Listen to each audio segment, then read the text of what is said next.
Hai, Assalamualaikum. Welcome back to my channel. It's me, Ika Lia. Kepada hampa yang baru dekat channel aku ni, aku ucapkan terima kasih banyak-banyak sebab sudi singgah. And kepada hampa yang dah lama tengok aku punya channel ni, aku ucapkan terima kasih banyak-banyak juga. And aku doakan hampa semua sentiasa dirahmati Allah. Nak tahu kisah seram kali ni? Jom kita layan.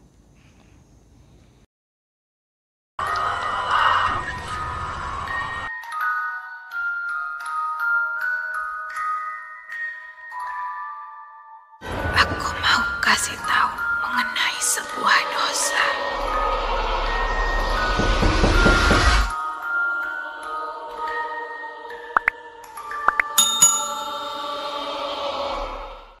Okay, hai, Assalamualaikum hampa semua. So, hari ni kita nak sambung story pasal Keswarina backstory tu lah. Tapi hari ni aku buat video dalam keadaan cerah waktu pagi. Sebabnya laki aku pergi mancing. So aku tak tahu nak buat apa daripada aku duduk relax, duduk saja. Lebih baik aku buat video kan. Set naik je. Alright. Okay. So kat mana lah kita hari tu? Oh ya, masa kat kedai makan, okay. So, masa dekat kedai makan tu, suasana kat kedai makan tu macam aku kata lah, senyap sunyi. Macam pelik lah. Aku tak pernah jumpa kedai makan yang senyap macam tu, yang sepi, yang orang tak bersembang, yang anak-anak tak bising, behave buat hal masing-masing. Lepas tu masa kami bincang tu, adalah konflik antara Syakir dengan Nan. Tapi ni bukanlah konflik apa pun. Dia konflik kes pasal kita orang bincang je. Bincang macam mana nak macam mana kita orang punya flow lah. Flow nak buat konten kan. Tapi Nan dia macam trigger sikit bila Syakir ni tak mau ikut cakap dia.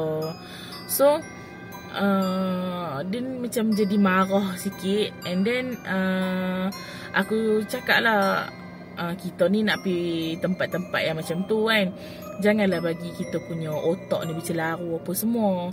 Sebabnya biasalah benda-benda ni dia suka pada kemarahan, benda-benda sedih, benda-benda yang tak elok ni semua benda-benda tu suka, betul tak? So aku ambil keputusan macam untuk buat tak tahu. Tapi masa tu juga aku tengok muka Syakir ni dia dah berubah menjadi perempuan tua. Dia jadi perempuan tua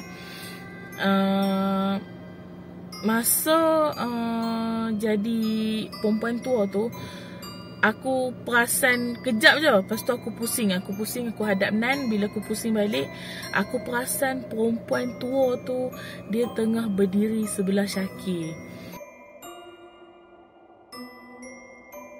Masa tu aku tak tahu nak buat apa.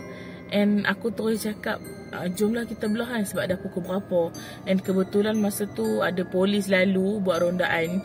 Yalah sebab kita kan still macam PKP lagi kan. So banyak pula laki aku ambil ikan. Lepas tu aku macam duk relax. Lepas tu aku ajak dia perbelah kan. Aku ajak dia perbelah. Bila aku dah ajak dia perbelah tu,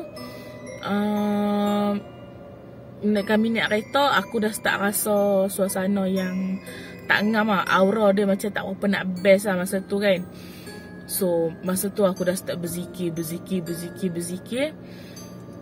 Sampailah kita orang ke kawasan nak masuk ke tapak hotel tu. Kalau siapa orang Teping yang tahu, hotel tu kita kena melalui apa ke nama orang panggil, Tanda Awam. Kita kena lalu dekat jalan parking Tanda Awam. Bila kita lalu dekat Tanda Awam tu, suasana kat situ dah gelap tau. Dah gelap, dah sunyi, dah tak ada orang. Dah pukul 12 lebih kuasa masa tu. So masa tu kan dada aku dah start berat ni. Memang dah jadi berat. Jadi macam Tak boleh nak menapah. Tak boleh nak menapah. Lepas tu aku sampai apa macam tu dalam kereta kan. Lepas tu depa ni semua macam duk relax lagi lah. Tapi aku dapat rasa yang depa ni semua rasa macam tekanan dalam kereta. Sampai je dekat pekarangan, maksudnya jalan yang menuju ke hotel tu, jalan nak masuk hotel tu, aku dah nampak macam penyambut tetamu. Faham tak maksud penyambut tetamu kan? So aku kan dah pernah banyak kali pergi tempat tu. So aku tengok macam lama aku macam tu kan. Lepas tu aku stres lah. Aku macam alamak, awal-awal gini dah bagi kan. Aku memang stres gila masa tu. And then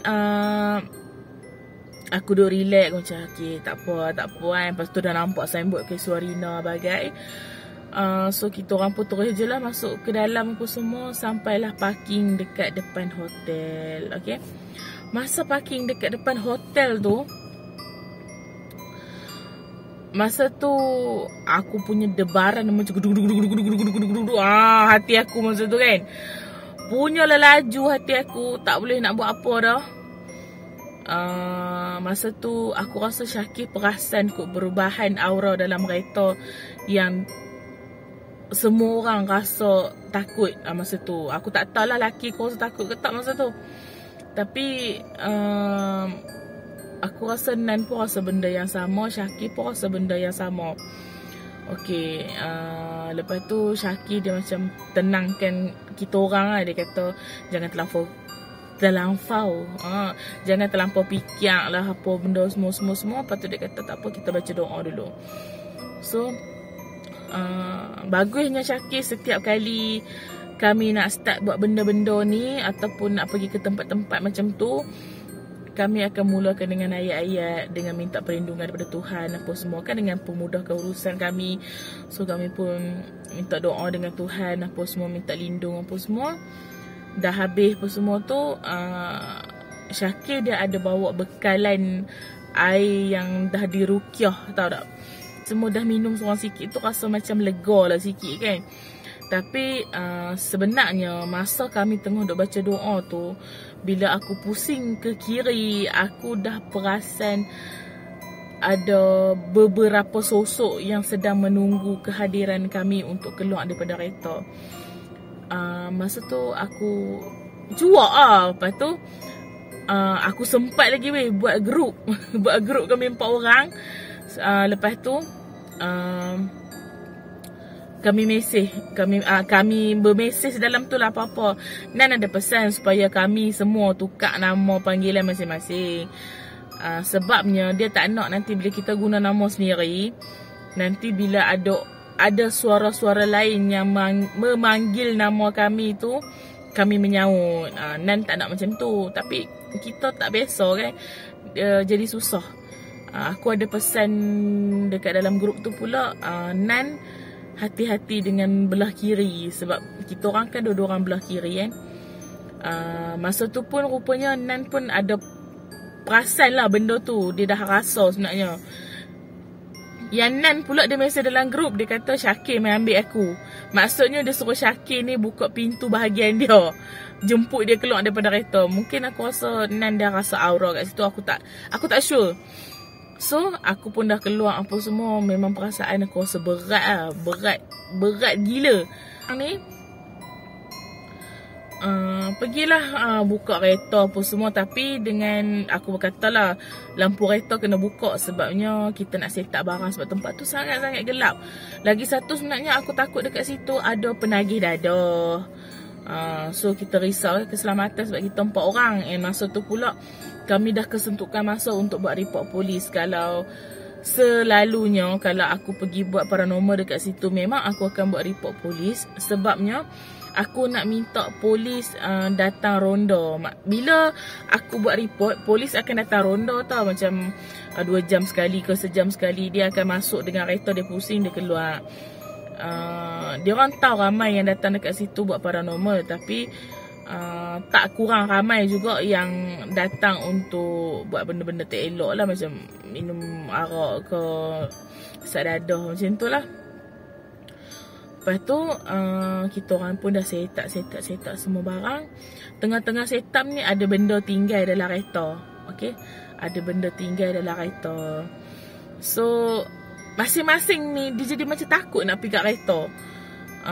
So laki aku dia volunteer lah untuk pergi ke kereta ambil. Padahal kereta tak jauh mana weh. Sumpah aku cakap kereta tak jauh mana. Kereta dekat je dengan kami. Tapi macam masing-masing ni macam tak nak bergerak, macam berat kaki.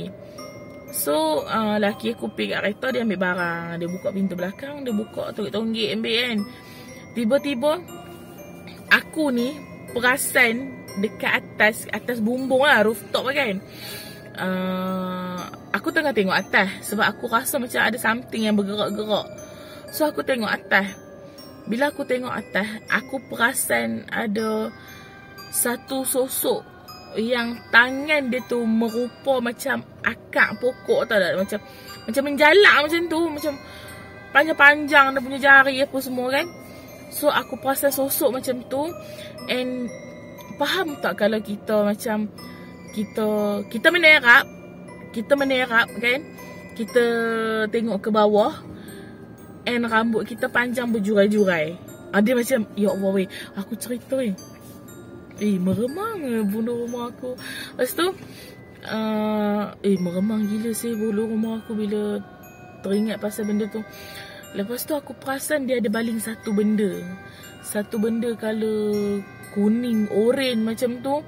Dia baling ke bawah atas bumbung kereta. And benda tu melantun. Kira dia baling atas bumbung, jatuh, lepas tu dia tuk jatuh ke bawah. Aku nampak benda tu. And saksi untuk kejadian ni juga adalah Nan. Sebabnya bila benda tu jatuh, masing-masing terdiam. And Nan pula, dia pusing, dia tengok aku. Dia kata, Ika nampak ke? Dia cakap macam tu kan. Lepas tu aku cakap, Nan nampak lah. Lepas tu dia angguk. Aku ni pula, aku nak tahu benda tu apa. Sebab benda tu pelik. Dia bukannya buah ke apa ke. Sebab kalau nak kata logik lah, kalau nak kata buah yang jatuh, atas bumbung kereta tak ada sebarang pokok langsung. Okay, tak ada langsung pokok. Pokok ada tu jauh. Ada jauh-jauh lah. Memang tak ada yang dekat yang boleh dikatakan akan ada buah jatuh. So memang nampak benda tu jatuh daripada bumbung hotel tu. And dibaling oleh sesuatu. Benda tu pula bila dia dah baling, dia menyorok ke dalam. Dia menyorok ke dalam, geng. Dia menyorok ke dalam. Aku pergi carilah benda yang jatuh tu. Tapi aku tak jumpa benda apa yang dia baling tu. Kalau katalah contoh macam buah yang jatuh kan, mesti kita akan jumpa bukti benda yang jatuh tu. Tapi aku ni yang nampak benda tu jatuh dekat mana, aku pergi cari, tak ada. Aku dengan Nan weh pergi tengok, tak ada.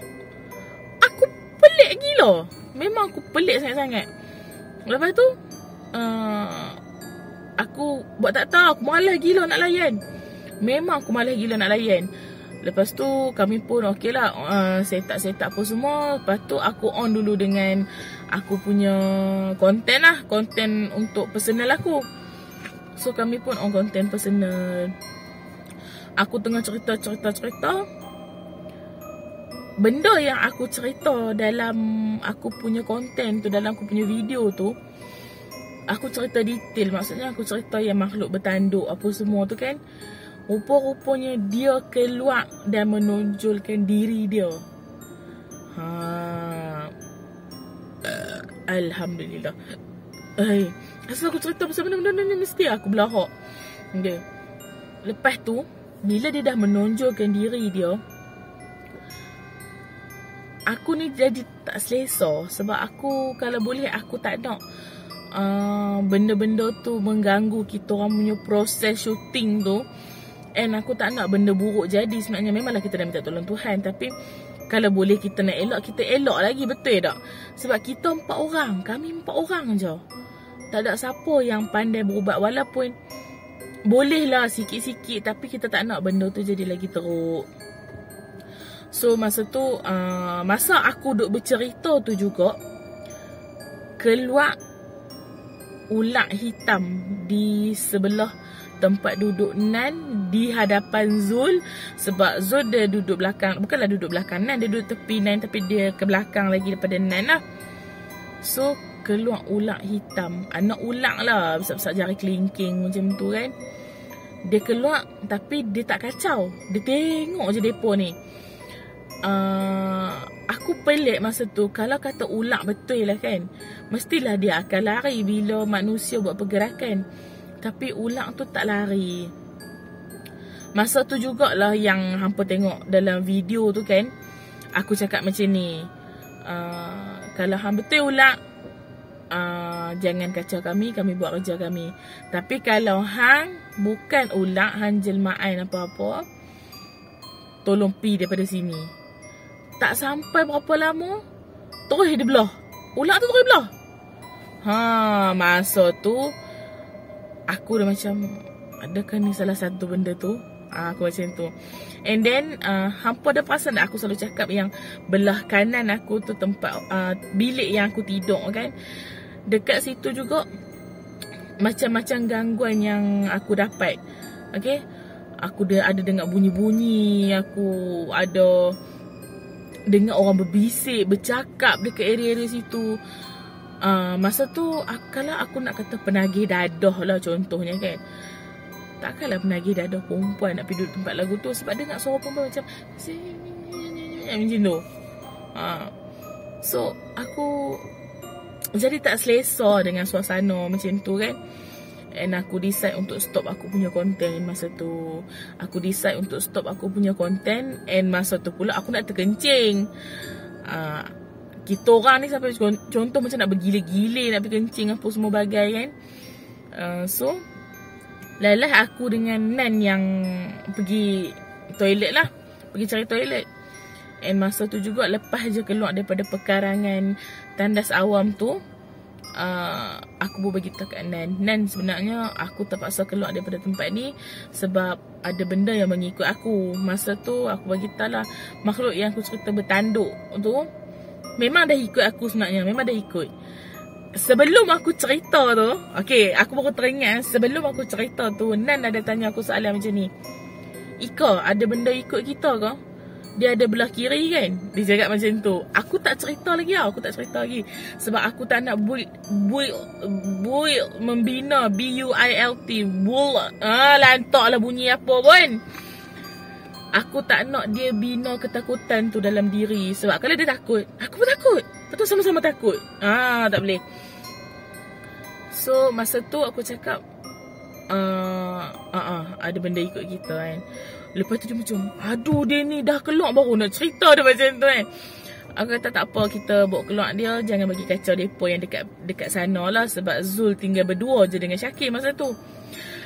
Kami ni pi tandas punya kelang kabut, hantar nak berak tak tenang. Berak laju-laju, bayang berak laju-laju, kencing laju-laju. Macam mana? Sebabnya ni risau ni, takut jadi apa-apa kat depa. Last sekali tengok relax Syakir duk buat live. Aku nampak je lelaki aku dekat belakang. Wah, happy betul dia pun kena tinggal kat sana. Kalau aku tahu aku berak lama-lama. Okay geng. So aku rasa cerita tu sampai takat ni dulu. Sebab apa kita nak sambung lagi untuk part yang ketiga. Sebab apa aku buat cerita kali ni panjang. Sebabnya kalau aku cerita pendek-pendek tak syok. Dia kena cerita detail, dengan kena penuh perasaan. Lagi satu, bila aku cerita banyak part, aku banyaklah konten. Hampa ingat senang nak buat konten, nak cari idea. Susah geng, susah. So terima kasih banyak-banyak sebab sudi tengok aku punya video, sudi support aku punya konten. Aku harap hampa semua dipermudahkan segala urusan, dimurahkan rezeki dan sentiasa dilindungi Tuhan, dilindungi Allah. And hampa tolong jangan skip iklan. Okay, support lah aku. Sebabnya ini aku punya niat lah. Kalau kata aku punya subscriber boleh sampai 50k dalam tahun ni, aku akan buat charity. Okay, aku akan buat charity. And insyaAllah bulan 3 pun aku akan buat charity sempena aku punya hari jadi. InsyaAllah aku tak berani nak janji ni rancangan, sebabnya takut ada kekangan masa. And lastly, hampa singgah lah aku punya channel lagi satu. Channel aku dengan laki aku. Konten dekat sana, konten kami santai-santai lah. Apa benda yang kami buat masa kami cuti bagai kan. ZNE Family Studio, ZNE Fam Studio. Alright, so jumpa hampa in the next video. Take care, okay? Bye.